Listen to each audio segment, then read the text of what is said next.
करें और हाँ, नोटिफिकेशन बेल को ज़रूर दबाएं ताकि अगली अपडेट सबसे पहले आपको मिले। कनिका एक बेहद खूबसूरत और मॉडर्न ख्यालों वाली लड़की है।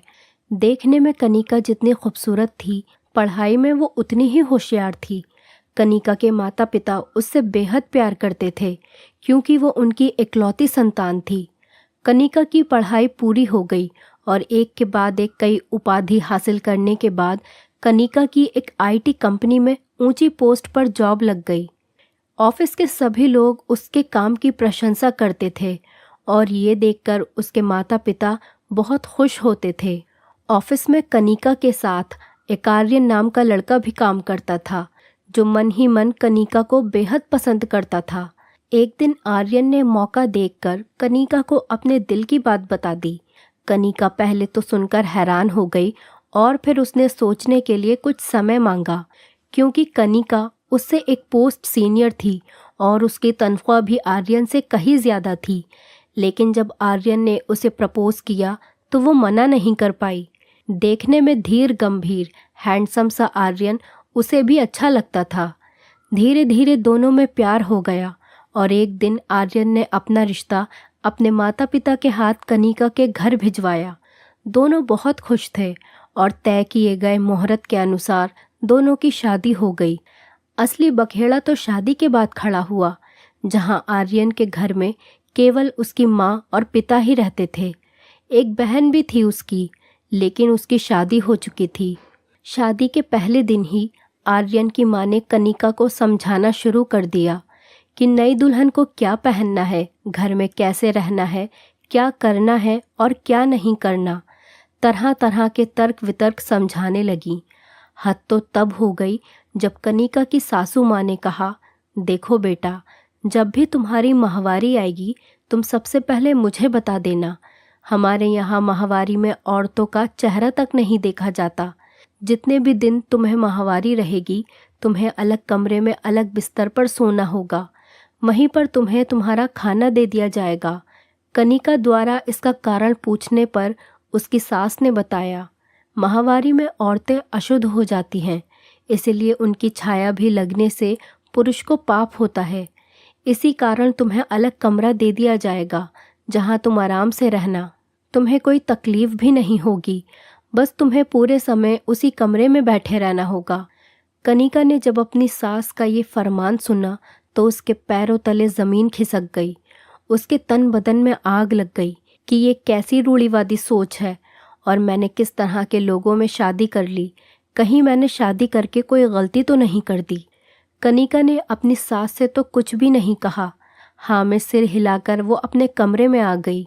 उसने अकेले में आर्यन से पूछा, आर्यन, तुम्हारी माँ ने मुझसे ऐसा ऐसा कहा है, अब तुम ही बताओ, मैं 5 दिन तक एक कमरे में कैसे बंद रहूंगी? कोई मेरा चेहरा तक नहीं देखेगा तो मैं ऑफिस कैसे जाऊंगी? आर्यन ने सीधा सीधा अपना पल्ला झाड़ लिया। उसने कहा, कनिका, ये सब औरतों की बातों में मुझे मत घसीटो तुम। यहाँ पर तो ऐसा ही होता है।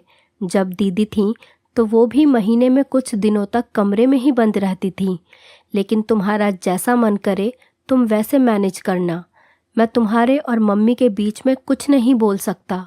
शादी के 4-5 दिन बाद ही वो दोनों 10 दिन के लिए हनीमून पर चले गए और लौट के आने के 1 हफ्ते बाद ही कनिका और आर्यन ने वापस ऑफिस ज्वाइन कर लिया। शादी के बाद 2 महीने बीत चुके थे, लेकिन कनिका ने एक बार भी अपनी सास को नहीं बताया था कि उसे माहवारी आई है। अब कनिका की सास ने उसे बुलाया और पूछा कि क्यों बहू, 2 महीने बीत गए, तुमने मुझे अभी तक नहीं बताया कि तुम्हें माहवारी कब आई? तुमसे कहा था ना मैंने कि मुझे बता देना, जिससे कि मैं तुम्हारा कमरा अलग कर दूं। कनिका ने धीरे से मुस्कुराते हुए जवाब दिया, ऐसा है ना माँ जी, मुझे माहवारी आती ही नहीं है। कनिका की बात सुनकर सास के पैरों तले से ज़मीन खिसक गई और गुस्से में चीखती हुई बोली, है भगवान, क्या कह रही हो तुम? तुम्हें माहवारी ही नहीं आती? और ये सुनते ही वो गला फाड़ फाड़ के चिल्लाने लगी, अरे आर्यन, ओ आर्यन, देख तेरे साथ कितना बड़ा धोखा हो गया। बांझ औरत तेरे गले बांध दी गई। आर्यन शोर सुनकर वहां पहुंचा और पूछा, क्या हो गया माँ, क्यों चिल्ला रही हो? तब उसकी माँ ने बताया कि तेरी बीवी को तो माहवारी ही नहीं आती है। इतनी बड़ी बात तुम्हें पता नहीं थी क्या? ऐसी लड़की से तुमने शादी कैसे कर ली? आर्यन ने प्रश्नवाचक दृष्टि से कनिका की ओर देखा। कनिका ने अपनी सास से पूछा, क्या हुआ माँ जी? माहवारी तो गंदी चीज़ होती है ना, उसके होने से औरत अशुद्ध हो जाती है। तो ये तो अच्छी बात है ना कि मुझे माहवारी आती ही नहीं है। मैं एकदम शुद्ध हूँ, मुझसे ज़्यादा शुद्ध लड़की आपको और कहाँ मिलेगी? तब कनिका की सास बोली, अरे लड़की, माहवारी ना होने से औरत बच्चे पैदा नहीं कर सकती। तभी तो मैं कहूँ, अपने से छोटी पोस्ट वाले लड़के से तूने शादी कैसे कर ली? फिर कनिका ने अपनी सास को समझाया, देखो माँ, बच्चे पैदा करना अच्छी बात है या बुरी बात? तो उसकी माँ ने कहा, ये भी कोई पूछने वाली बात है? हर औरत माँ बनना चाहती है। तो फिर कनिका ने पूछा, अगर माहवारी बच्चे पैदा करने में मदद करती है तो उसके होने से औरत अशुद्ध कैसे हो गई? आगे कनिका ने अपनी सास को समझाते हुए कहा, माँ, मुझे भी माहवारी आती है, लेकिन मैं इस बात को नहीं मानती कि इससे मैं अशुद्ध हो जाती हूँ। ये तो एक बिल्कुल ही प्राकृतिक प्रक्रिया है और आजकल तो साफ सफाई के लिए अच्छे किस्म के पैड उपलब्ध हैं जिससे कपड़ों पर कोई दाग भी नहीं लगता। फिर इस तरह का ढकोसला क्यों? लेकिन सास तो सास ही होती है, अपनी बात को गलत साबित होने कैसे दे सकती थी? तुनक्कर एकदम बोली, तुम आजकल के बच्चे पुरानी परंपराओं को मजाक समझते हो। अरे तुम्हारे भले के लिए ही तो कहा था कि अलग रहना, तुमको 5-6 दिन आराम मिल जाता और कोई काम भी नहीं करना पड़ता। हमारे पुरखों ने कुछ नियम बनाए हैं तो कुछ सोच समझकर ही तो बनाए होंगे। कनिका ने उत्तर दिया, माँ, सोने के पिंजरे में रखकर चिड़िया को अगर बासमती चावल का दाना भी डालोगी तो वो भी खुश नहीं रहेगी। पीरियड्स में मुझे भी दर्द होता है और जब ज़रूरत होती है तो मैं आराम कर लेती हूँ, लेकिन ये कहाँ की बात है कि मुझे ज़बरदस्ती एक कमरे में बंद कर दिया जाए और कहा जाए कि आराम ही करना है। अगर मुझे ज़रूरत लगेगी तो मैं खुद कहूँगी कि मुझसे काम नहीं हो रहा है और मुझे आराम करने दीजिए। बस रीति रिवाजों के नाम पर ऊल जलूल कानून मुझ पर न डालिए।